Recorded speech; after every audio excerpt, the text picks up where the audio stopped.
በደንብ አስረዳሃለሁ። አልገባኝም ማለት አይቻልም። በጣም ኢምፖርታንት ነገር ነው። ኖድስ የምንላቸው ነገሮች ምን እንደሆኑ እናውራ። ክሪፕቶ ከረንሲ ፓወርፉል ከሆነበት ምክንያት መካከል አንዱ ነው። ሌጀር ምን እንደሆኑ አውርተናል አይደል? ከዚህ በፊት በክሪፕቶ ከረንሲ የተፈጸሙ እያንዳንዱ ትራንዛክሽኖች እንደ መዝገብ የሚቀመጡበት የትራንዛክሽኖች መዝገብ ነው ብለናል። እነዚህ መዝገቦች ደግሞ በአንድ ሰው ወይም ደግሞ በአንድ ድርጅት ባለቤትነት ስር ሳይሆን በየዓለም ዙሪያ ባሉ በየሰዎቹ እጅ ነው የሚገኘው።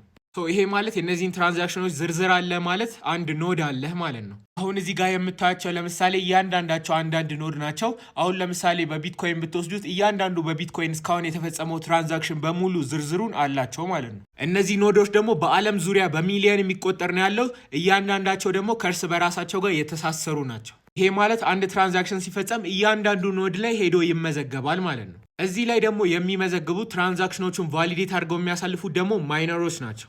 ይሄ ማለት አንድ ትራንዛክሽን ሲፈጸም ወደ ማይነሮች ይሄዳል። ማይነሮች ያንን ኖድ ካነበቡና ትራንዛክሽኑን ካረጋገጡ በኋላ እያንዳንዱ ኖድ ላይ እንዲመዘገብ ይገደዳል ማለት ነው። አንድ ማወቅ ያለባችሁ ነገር ግን ኖድስ እና ማይነሮች የተለያዩ ናቸው። ኖድ ኖሯችሁ ማይነር ላትሆኑ ትችላላችሁ። ነገር ግን ማይነር ለመሆን ኖድ ያስፈልጋል።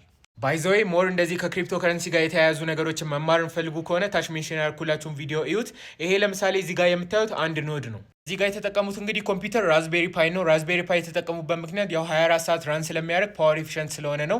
ዋናው ነገር ግን ይሄ ሃርድ ዲስኩ ነው። ሃርድ ዲስኩ ላይ ስለሆነ የሚቀመጠው እነዚህ ሊስቶች በጣም ሰፊ የሆነ ሳይዝ መኖር አለበት። አሁን የቢትኮይን ብቻ ያለው አጠቃላይ የቢትኮይን የትራንዛክሽኖቹ ሊስት ወደ 700 ምናምን ጂቢ ነው። ማለትም ኦልሞስት ወደ 1 ቴራባይት የሚሆን ሚኒመም ሃርድ ዲስክ ወይም ደግሞ ኤስኤስዲ ያስፈልጋል ማለት ነው። ነገር ግን አሁን ማይነሮች እዚህ ነገር ላይ ሲሳተፉና ትራንዛክሽኖችን ቫሊዴት አድርገው እነዚህ ኖዶች ላይ ሲመዘገቡ ሪዋርድ ያገኛሉ ወይም ደግሞ ከጋስ ፊው ላይ ከት ያገኛሉ።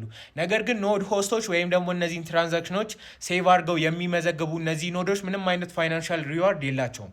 ባይዘዌ እነዚህ ኖዶች ላይ የሚመዘገቡ ትራንዛክሽኖችን ኤዲት አደርጋለሁ ብላችሁ ብታስቡ አለቀላችሁ። እንደ ቢትኮይን ካሉ ኔትወርኮች ላይ ክሊክ ተደረጋላችሁ።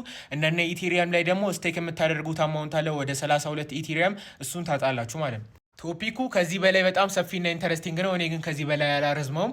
ታች ሜንሽን ያደረኩላችሁን ግን እዩት።